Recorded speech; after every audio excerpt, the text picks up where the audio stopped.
Firstly, our wrists.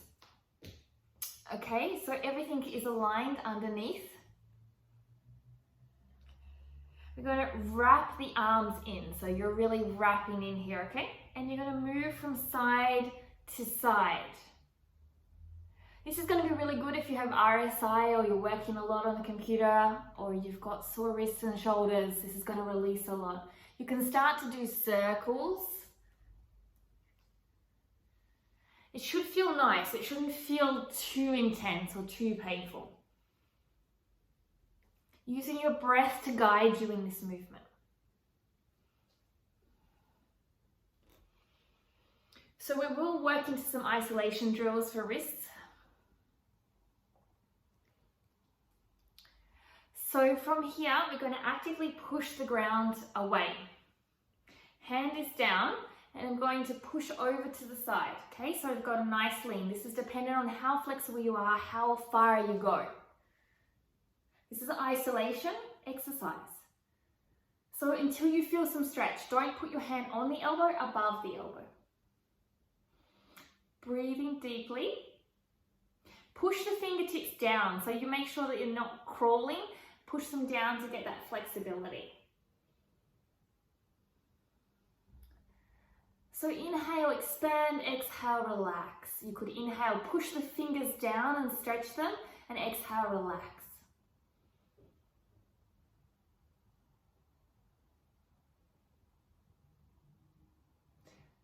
So really flattening your hands down as you do this. As I said, this is good for everybody. It's not just great for inversions. If anyone's suffering from elbow pain, wrist pain, shoulder pain, this will definitely help a lot.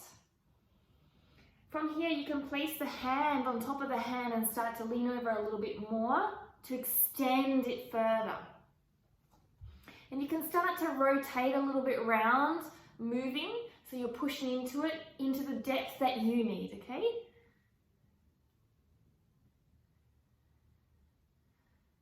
So slowly releasing that, you're going to place the forearm down on a 45.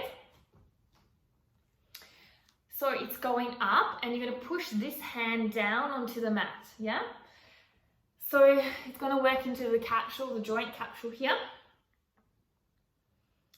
So you're trying to really release further and deeper. With this pressure here, you're going to rotate up and you're going to rotate down.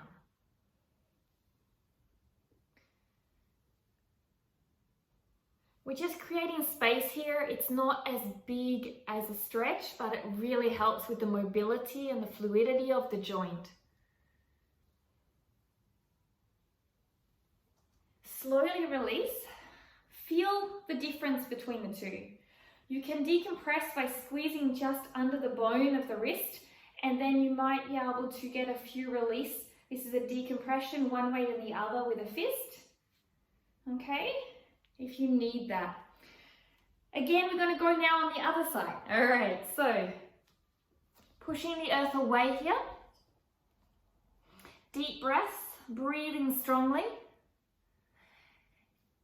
The hands are always different on both sides, as is the shoulder and the wrist. Stretching the fingers really strong. Inhale, exhale, relax. And see if you can go a little bit deeper towards the side.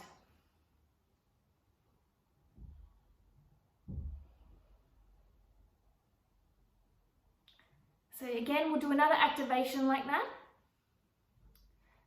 So flatten the hands as much as possible, flatten the fingers. Inhale here. And exhale, see if you have a little bit more length in it. So you can start to ground with your other hand, pressing on to the hand, straighten those fingers. Keep your palm fully on the mat if you can.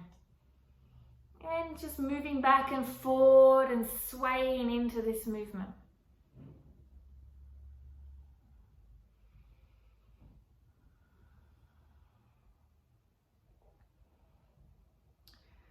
So from here, we're going to now isolate again, and we're going to allow for that mobility. The forearm is down on a 45 degree.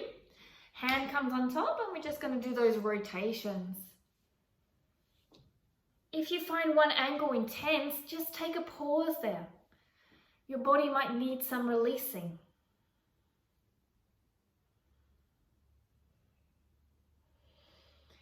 Slowly release off. If you need to again, you can do the decompression here. And just let go. So everything's about a feel and an intuitive process. So this is what a lot of people do to warm up before handstands, or people that have injuries of the wrists, RSI, computer injuries. So this time we're going to put our hands down onto the back. Now you can have them close together if you want, but this is great for when you are finding it difficult to straighten your arms, but if you are finding it very easy, you can add depth to it by extending it out wider. So this has to be found on your level. So don't go extreme, and just find where's comfortable for you. We're all different. So really straighten up your arms. You should already feel something. And then start to go back and forward, okay? So the further you go back here and the wider your arms are, the more intense you're going to feel this. This is releasing the extensors, so the forearms, great for those that do woodwork too, or a lot of grip work, like if you're a chef in a kitchen, even a basketball player, riding on your bicycle, mountain biking. So versatile, these exercises.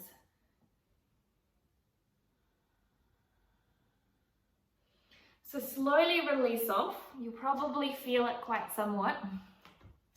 The last one I'd like to do is you come into a squat and you bring your hands into the side body here, okay?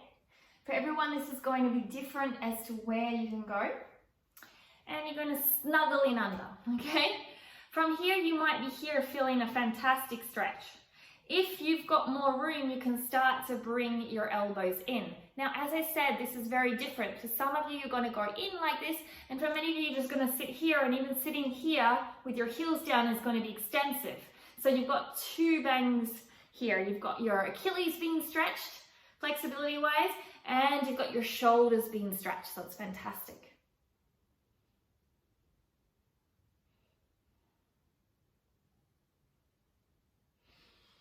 And then from there, just to bring some fire, start to just do some open and closes of your hands. This will bring some heat and fire to your fingertips so they are prepared like pre-exercise workouts, so glute activation workout, core activation before you start the exercises. So these are actually a lot of things that you don't see behind the scenes on people that are arm balancers. They do all these crazy stuff and you think that you can just jump out of bed and do it. But the reality is there's a zillion things that lead up to these things, correct? So it's so important to understand this so when you're going through the process of learning that you don't get lost in the destinational journey.